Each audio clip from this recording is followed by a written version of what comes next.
We're gonna be watching The Kid Who Hacked America by Fern. Let's go. This is Kevin Mitnick, one of the world's most famous hackers, and one of the first. In many ways, his story shaped how we think of his kind. The media vilified him, the authorities hunted him, and they were all extremely scared of him. Mitnick's story is about the advent of modern IT, about a kid who always wanted to be a magician. Most of all, it's catch me if you can, but with computers. In the 1990s, I was the most wanted hacker in the world. You get that adrenaline rush from the accomplishment of breaking into the system or finding a security hole.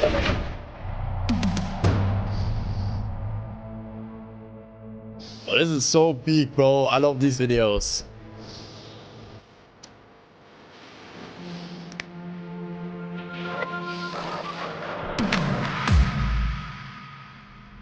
This video is largely based on the book Ghost in the Wires by Kevin Mitnick. It tells the story from his point of view, meaning some details rely on his personal recollection and can't always be independently confirmed.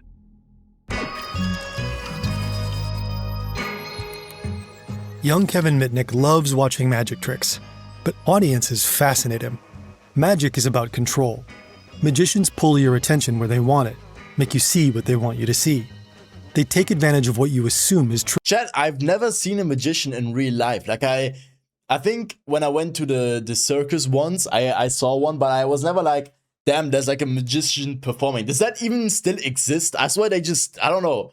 They don't exist anymore. Who even goes to watch magicians? What the fuck? True. At a magic show, people enjoy being fooled.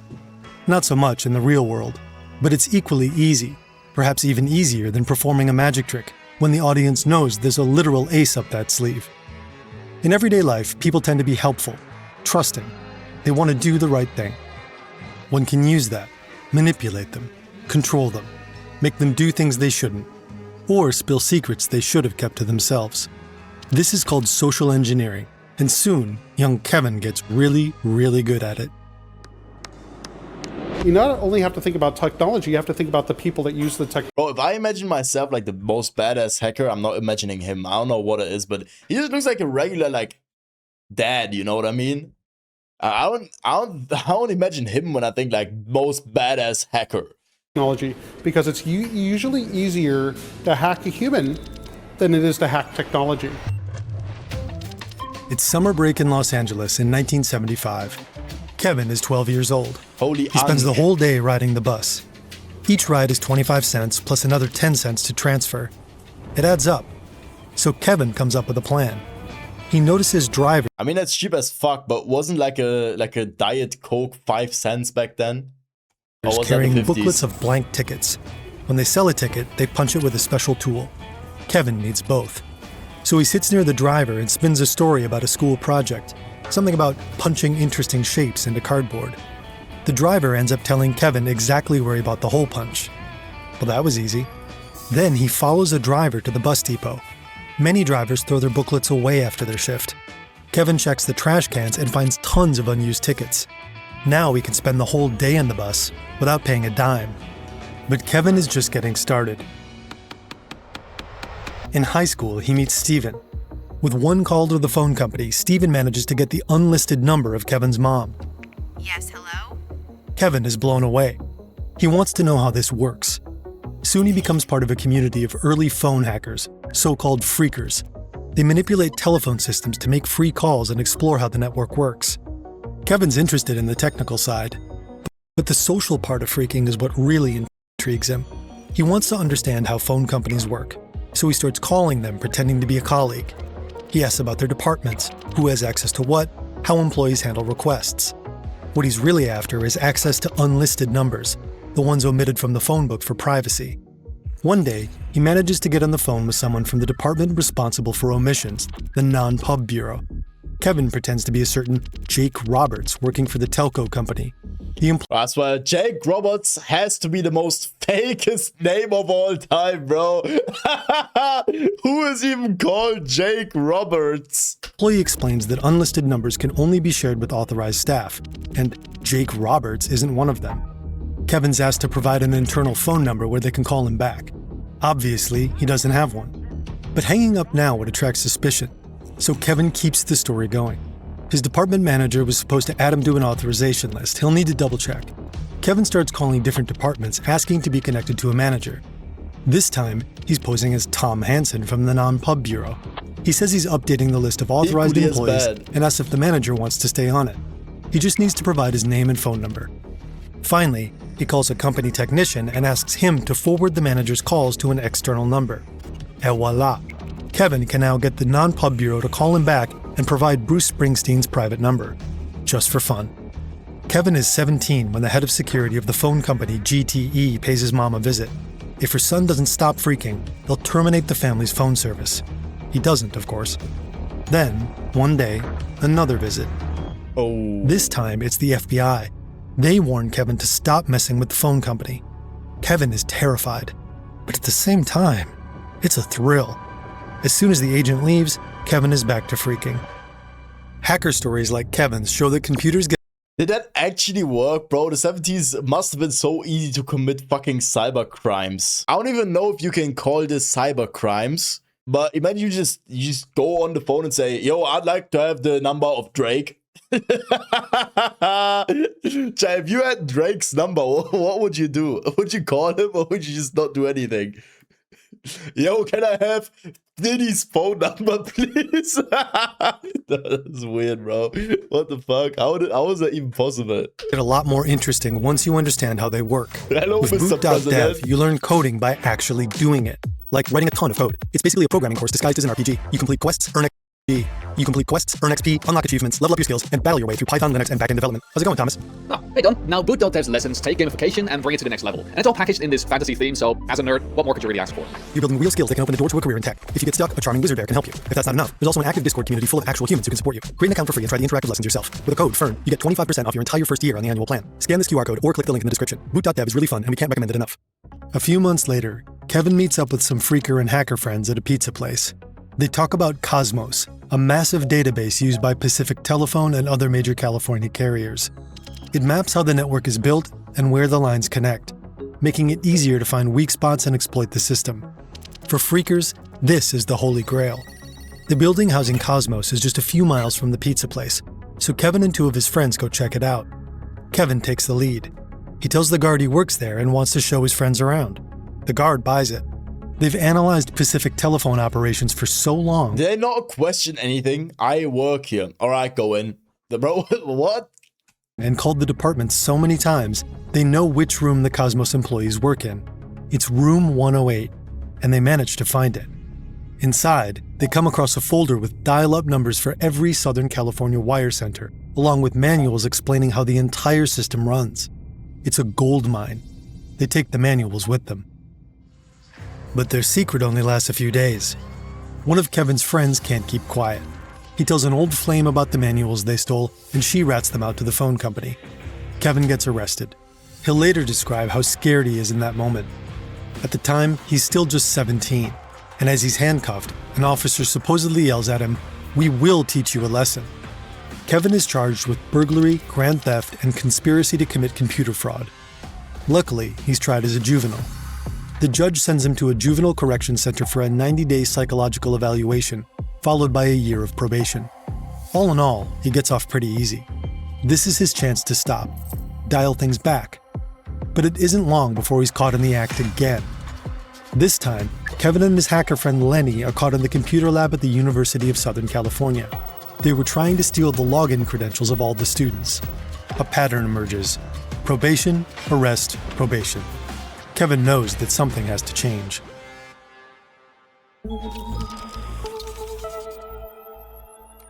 It's the mid-80s. Kevin's in his early 20s and trying to turn his hacker skills into an honest career. Of all places, he decides to apply for a job at a phone company. And not just any company. He lands a job as a programmer at GTE.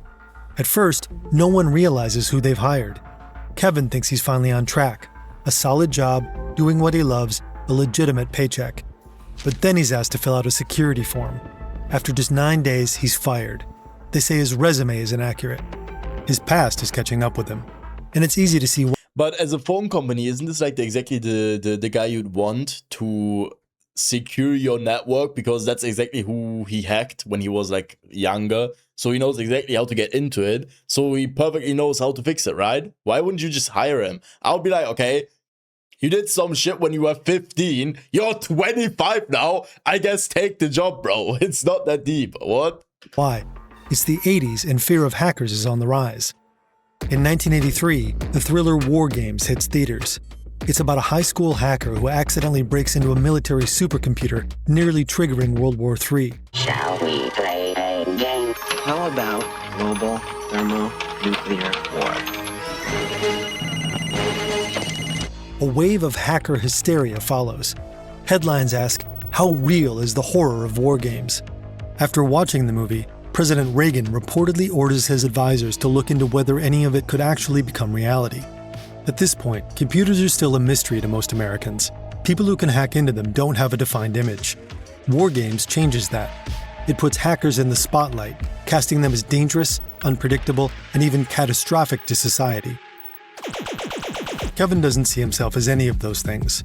Over the next few years, he drifts through boring jobs by day, but by night, he hacks. Together with Lenny, he's targeting a very specific company. It's their biggest challenge yet. You've probably never heard of DEC, but in the 80s, DEC is the second largest computer manufacturer in the world. Void probably heard of them. One of its biggest successes is its VAX line. Relatively small and cheap enough that even smaller companies can afford them, these mini computers turn out to be real milestones. Kevin and Lenny take aim at their operating system. It's called the Virtual Memory System. They want to study its source code and find security flaws.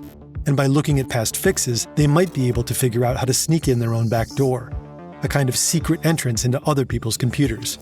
But of course, they don't have access to the VMS source code. It's well guarded. They need to get into the VMS development network. So Kevin falls back on what he does best: social engineering. Lenny taps into the building's phone wiring from his work. He reroutes his connection through a fax line belonging to another company. This way, outgoing calls can't be traced back to them. Meanwhile, Kevin is in a hotel near Lenny's office. He uses a payphone to call Lenny. Then, holding a different payphone to his other ear, he calls DEC. Posing as an employee, he convinces a DEC operator to run a show users command. This command lists everyone currently active and logged into the system. At that moment, Lenny is in the process of logging in. One entry shows Lenny as login and the device name. Then Kevin tells her to type in this spawn command. It quietly creates a logged-in process on Lenny's modem connection, using the operator's account.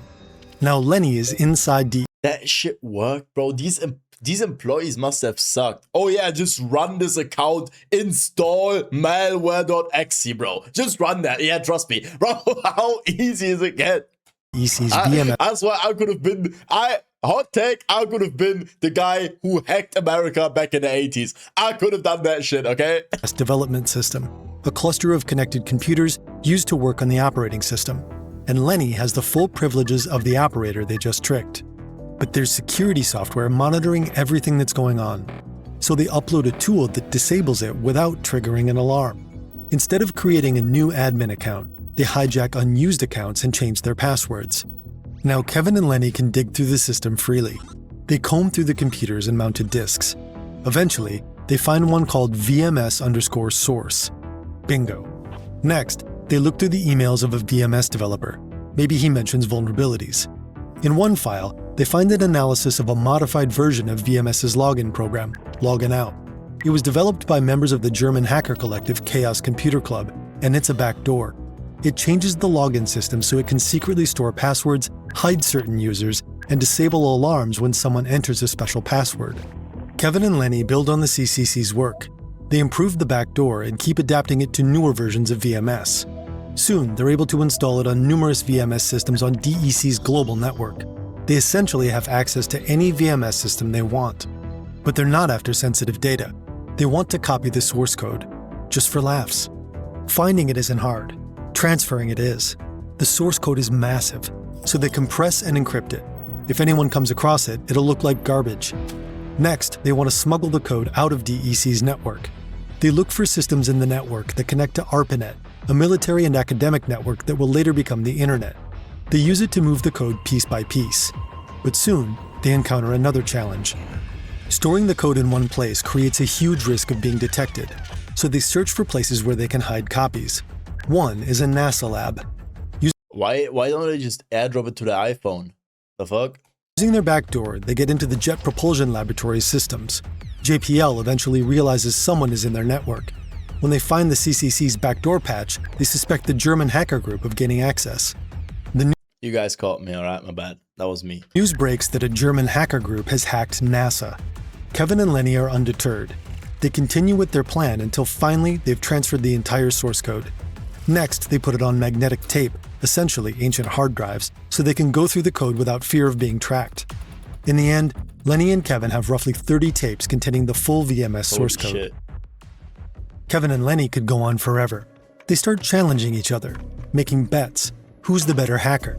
They both work at companies using VMS. Whoever manages to break into the other's company's VMS system wins. The prize is always $150, a dinner at a fancy Beverly Hills restaurant. And Kevin often wins, so often that Lenny starts getting angry. At one point, he accuses Kevin of cheating and refuses to pay up. When Lenny doesn't pay his debt, Kevin comes up with an idea. He calls the company where Lenny works and impersonates an agent in the IRS's wage garnishment division.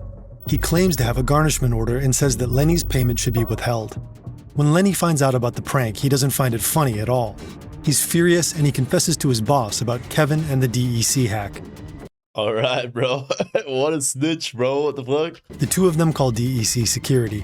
Eventually, the FBI is informed. A few days later, Lenny lures Kevin to a parking garage. When Kevin gets out of his car, FBI agents flood in and arrest him. As agents led him away, Kevin reportedly turned to Lenny and asked him, "Why did you do this to me?" Lenny answered, "Because you're a menace to society." Prosecutors hit I saw that deep. Kevin with a long list of charges: the DEC hack, stealing data from the NSA, breaking into police databases to erase their records of him, even spreading false information about a bank as revenge for not being hired. Alright, maybe it is that deep. My bad. The DEC claims his fun little adventure has cost the company about $4 million. It really is that deep. Okay, never mind. Kevin says he had nothing to do with most of these hacks. He thinks they're rehashes of rumors about him, anything to make him look dangerous. But the prosecutors go even further. They tell the judge that Kevin is capable of accessing America's air defense systems with a phone call and initiating a nuclear holocaust. Okay, it is that deep. Okay. What the fuck? So I started laughing in federal court because that's nothing. I never heard something so stupid in my life. And the judge actually agreed with the government. It's the late 80s now, a few years after war games. Most people still don't really understand what hackers can and can't do. Computers in general are still met with suspicion since few people have one. Fear of nuclear war is in the air. Take cover at once when you hear the attack sound. So the authorities play it safe. Kevin is kept in solitary confinement while awaiting trial. He's denied access to a phone, and he spends most of his time alone. Time magazine writes that a phone in Mitnick's hands is like giving a gun to a hitman. The LA Times labels him a dark side hacker. The article also quotes Lenny. He calls Mitnick an electronic terrorist and claims he can ruin someone's life just using his fingers. One investigator suggests Mitnick's computer might be an umbilical cord to his soul. Eventually, Mitnick and the prosecutors reach a deal. He's sentenced to a year in prison, followed by 6 months in a halfway house. There, he's supposed to address What is a halfway house, chat? Does anyone know what that is? his addiction to hacking. By the early 90s, Kevin is free, and he's serious about changing his life. Under the terms of his supervised release, he's forbidden from contact. A house cut in half. Alright, thank you. A house that's halfway from your house. Alright. Contacting other hackers. Thank you, Finding a chat. job proves almost impossible. Every time he gets an offer, his probation officer has to contact the employer. That outs him, and he stays unemployed. Without hacking, there's zero thrill in Kevin's life. He doesn't feel intellectually challenged. He'll later write in his book, "There was no sunshine in my life."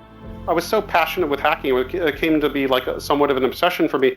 So when Kevin hears that a big super hacker named Eric Hines wants to talk to him, he calls him. Hines rattles off hacks he's pulled and well-known hackers he's worked with. Kevin is impressed and wants to hear more, but he has to be careful. He's on probation. Talking to Hines could get him into serious trouble. So Kevin decides to bring in his friend Lewis. He becomes the front man, doing most of the talking with Hines. On a phone call, Hines mentions a special internal testing system called SAS, used by the telco giant Pacific Bell. It can be used to monitor phone lines. In other words, to listen in. Kevin's never heard of it before, but he's instantly hooked. He wants access. Kevin does what he does best and manages to get in. Now he and Lewis can spy on almost any private conversation within Pacific Bell. Hines is a strange guy. His calls go through a middleman. Hines is hesitant about giving out his own phone number, and he doesn't appear to have a job, yet he's always talking about most of you in the chat, guys. hanging out at expensive clubs.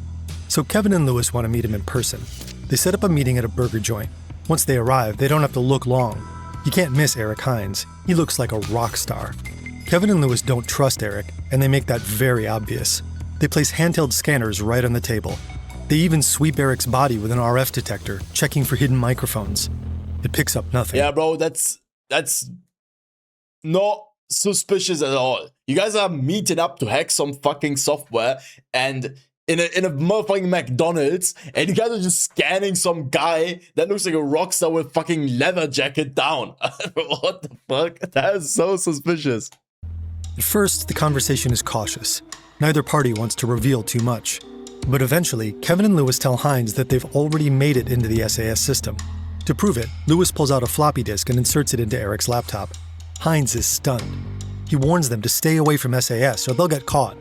Kevin is suspicious of Hines, but it's clear he knows a lot about hacking, and he seems to have a master key giving him access to every phone company's central office. Despite his suspicions, Kevin decides to stay in touch with Hines. The contact is just too valuable. Maybe they could trade information at some point. At this point, Kevin has crossed several lines. Again, he's violated the terms of his supervised release. He's back in regular contact with hackers. He's hacked into another phone company's system. And his gut tells him something is off. Through a series of calls, he finds out his phone is tapped. Who's listening in? And why? Maybe this has something to do with Hines. Kevin tracks down Hines' apartment and phone numbers. Then he checks in who actually owns them. Neither the apartment nor the phone numbers are registered to Eric Hines. They belong to a man named Joseph Warney. Kevin also gets a hold of another phone number linked to Hines under a different name. He calls the provider pretending to be Hines and says he's lost his phone bills. Could someone fax him copies? Customer service is of course happy to help. It seems that Hines has been calling the FBI. Who is Eric Hines? An informant? An FBI agent? It doesn't matter. Whoever it is, they're on to Kevin. And if they catch him, he's going back to prison. Kevin starts listening in on Hines' calls. One day, he talks to someone who sounds like an agent, and they mention a search warrant. Kevin immediately starts destroying evidence. He reprograms his phone and clones it to a new number. He takes his computer and boxes of disks to a friend's house. The FBI could show up at any moment. And they do. In late September 1992, the FBI search his apartment, but they don't arrest him. 3 months, that's all that's left of his supervised release. Maybe he can still make it. Maybe they don't have enough evidence. After all, he wiped everything. Kevin makes a decision. He stays in LA for the 3 months he has left. If they come for him, so be it. If they don't, he's gone for good. He'll start a new life somewhere in the US. He's already thinking about which city he'll go to. Then his supervised release finally ends. Kevin Mitnick is a free man. For a moment, he's relieved. He learns that Hines is indeed a snitch, that he worked with the feds. He must have told the FBI a lot about him. And eventually, Kevin learns that there's another warrant for his arrest. His mother has been approached by agents searching for him. He has to run. But he can't... Guys, if that's the case, what would you guys do? Would you run from the police or would you just say, okay, you guys got me? Bro, I'm running, okay? I'm out of here. I'm going to fucking Mexico. My new name is Carlos Hermano. And you never see me again. I'm chilling with a fucking beard, sombrero. You guys are not catching me. Escape what happens next. In just a year, his name will land on the front page of the New York Times. They'll call him a computer programmer run amok, one of the nation's most wanted computer criminals. He'll become cyberspace's most wanted. But where's the part where he hacks America? Like, he just hacked companies, right? This is Tsutomu Shimomura. He's a researcher at the University of California's San Diego Supercomputer Center. Shimomura doesn't look like your typical scientist. With his long hair and shorts, he's a cross between computer nerd and surfer dude. His main focus is the physics of computing, but more and more, he's being pulled into cybersecurity. He's become a valuable expert for the FBI and NSA. It's the final days of 1994. Christmas is over and Shimomura makes his way home from the airport. He's exhausted, but before going to bed, he realizes he hasn't checked his voicemails in a while. He isn't prepared for the message he receives. Damn you, my technique is the best. My boss is the best. Damn you, I know artist technique, I know send mail technique, and my style is much better. Don't you know who I am? Me and my friends will kill you. Hey boss, your kung fu is really good. That's right, my style is the best.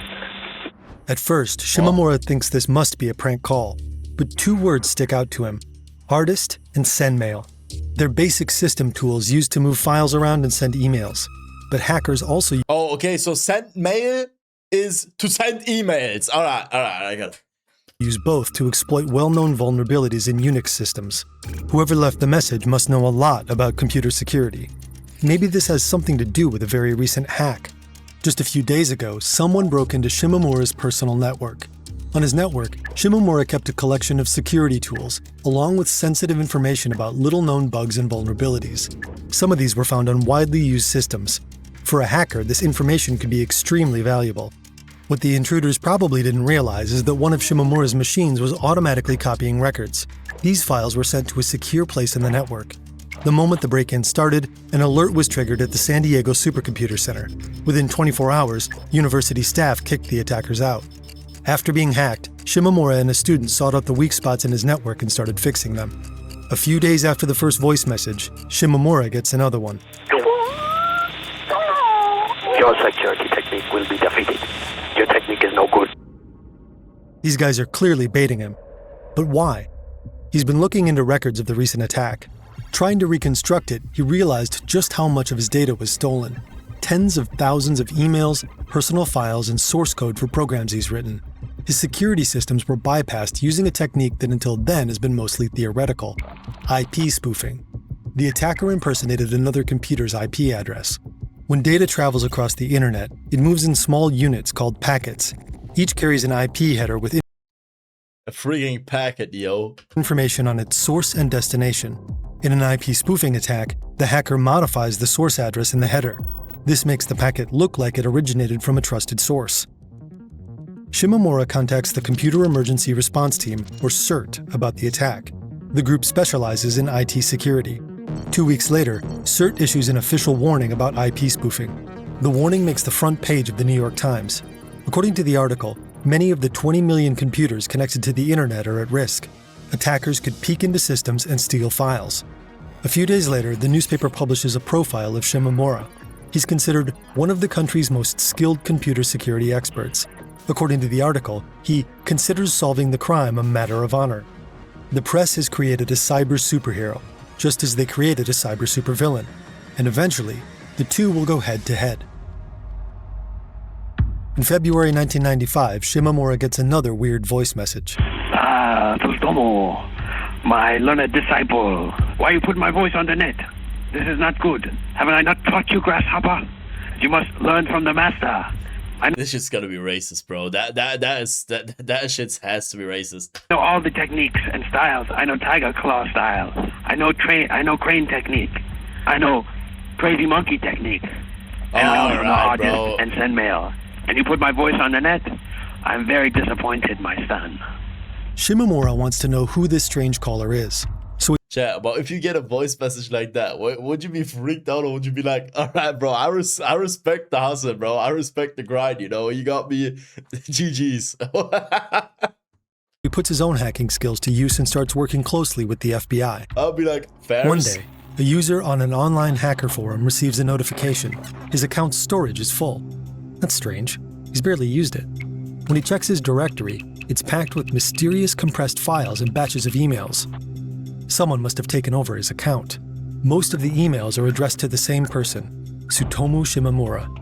A student of Shimomura's goes through the stolen files and discovers a file named 0108.gz. It contains the credit card numbers of over 20,000 Netcom customers. Yo.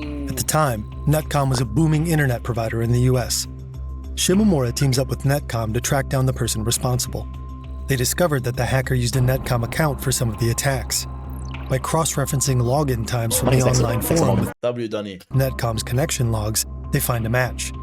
One user stands out as the likely culprit. The trail leads to Raleigh, North Carolina. Now they know the attacker's location, but they still don't know who he is. Then a Netcom technician has an idea. The company has a tool that shows what a user types in real time, a keylogger. It was originally meant for troubleshooting, but Shimomura and the team can now use it to observe the hacker's moves. It looks like he's logging into a chat program. There, he starts chatting with another hacker. At first, they discuss security vulnerabilities, but then the topic shifts to Shimomura, who's watching them in real time. The hacker has no clue he's being monitored. He's fuming over a New York Times article and the fact that his photo ended up on the front page. For Shimomura, this is the final piece of the puzzle. The person who attacked his server must be Kevin Mitnick. February 15, 1995. Kevin's been on the run for over 2 years. He's applied to a number of jobs using a fake identity, but nothing came of it. He's at his computer, as always, when he notices that backdoors he's been using have recently been patched. Something's off. Like many other times in his life, it's the FBI. They ask if he's Kevin Mitnick. He says he's not. They enter and start searching his apartment. They go through his closet. In the inner pocket of an old ski jacket, they find a piece of paper. It's a pay stub, made out to Kevin Mitnick. Shit. The next day, Mitnick is taken to court. The room is packed with journalists. Shimomura is present too. Superhero and supervillain face each other in real life for the first time. The hearing only lasts a few minutes, then Mitnick is led out of the courtroom. As he passes Shimomura, he nods and says, "I respect your skills." Shimomura nods back. Kevin Mitnick's arrest made headlines. Is this shit tough in the hacking community, bro? Is this tough in the hacker community? Across the country for 3 days straight. Once again, he landed on the front page of the New York Times. A most wanted cyber thief is caught in his own web. The LA Times wrote, "To some, Kevin Mitnick is an electronic terrorist." His trial takes place in North Carolina, but California wants to prosecute him too. So he makes a deal. He pleads guilty to a single charge. The other charges in North Carolina are dropped and he's transferred back to his home state. In September 1996, he's charged on 25 counts. He's accused of hacking companies like Motorola, Nokia, and Fujitsu during his 2 years on the run, stealing software worth millions. The total damage claims eventually reach almost $300 million. Son, it's over, it's over.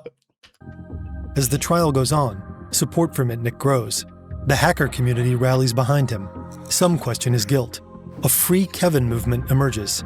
Supporters believe he's being treated unfairly and that his case is being exaggerated. Author Jonathan Littman questions whether it was really Mitnick who broke into Shimomura's systems. He also doubts that Mitnick left the voicemails. On the day of Mitnick's arrest, Shimomura received 2 more mysterious messages. Sutomo, my friend, I just want to reiterate, it is big joke. It is big, make fun of Kung Fu movie. So do not fly out to that's definitely racist. come and get me. I'm not worth it. Just make fun of Kung Fu movie. That is it. Thank you. Hackers attack websites like Yahoo and the New York Times, leaving messages demanding Kevin Mitnick's release. Others criticize a book about the takedown of Mitnick. They think the author, Jonathan Markoff, may have embellished the story. A film studio secures the rights to a movie adaptation. In March 1999, Mitnick accepts another deal with prosecutors. He pleads guilty to 7 of the 25 charges. Combined with his earlier conviction in North Carolina, he's sentenced to 5.5 years. By this time, he's already... Wait, he did 300 million in damage. He got 5 years. That, I don't know, but that just seems like it's not a lot. For 300 million US dollars, they have to pay it back after. Spent 4 years in pretrial detention.